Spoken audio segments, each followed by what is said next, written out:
Assalamualaikum. Bertemu sekali lagi. Hari ini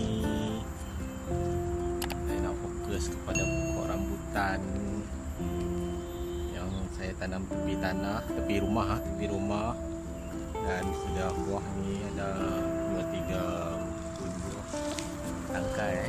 Belakang pun ada lagi. Okey, ini buah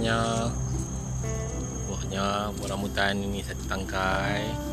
Buah rambutan laici, pokok lebih kurang 10 tahun dah, tapi pokok ini rendah sikit. Ini lagi dah masak dah. Ini ada yang belum masak, putih. Ini putih lagi. Ini atas pun ada lagi ni. Atas tinggi. Ini tak banyak dah. Ini ada lagi. Ini belum masak. Atas pun ada lagi. Tak masak lagi. Ini ada masak. Dia tak serentak masak. Rambutan laici. Rambutan laici. Kita tengok isi dia macam mana. Kita ambil sebiji. Biji Bismillah.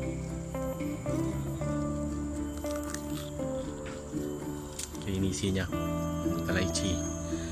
Tengok dalamnya. Bismillah.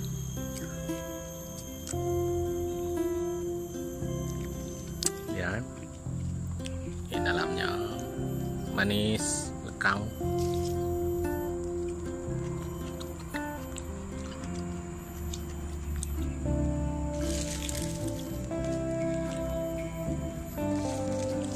Buah tak banyak sangat, sebelah saja buah. Ini lagi. Ini. Atas ada lagi. Tapi tak banyak. Tak banyak kali ini, tak banyak. Okey, kita petik. Kita kepakkan nantinya dah boleh makan dah ni. Untuk makan. Kita kena gunting, senang. Okey. Ni biar dulu di atas pokok. Okey. Jom makan rambutan laici . Okey, ini ada pokok lagi. Pokok ni dulu dah habis buah dulu. Sekarang pokok ini saja. Pokok tak besar sangat. Ini buahnya dah masak ranum dah. Ini tak tahu berapa biji. Ini satu tangkai. Ini satu tangkai. Yang lain putih lagi kat atas. Ini pun ada lagi. Okay, ini pun masih belum masak. Yang dah masak ini kita tengok buahnya. Okay. Baik, ini rambutan jenis laici. Rambutan laici. 2 pokok yang saya tanam. Ini pokok ini sudah habis buah. Sekarang pokok ini, giliran pokok ini. Ini baik, ini buahnya manis . Bismillah.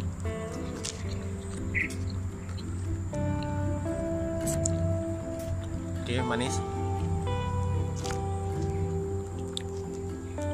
Pokok tak tinggi sangat. Pokoknya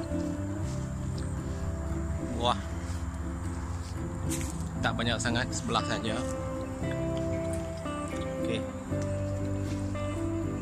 Ini saja untuk saya video kali ini nak dikongsikan. Sekian, terima kasih.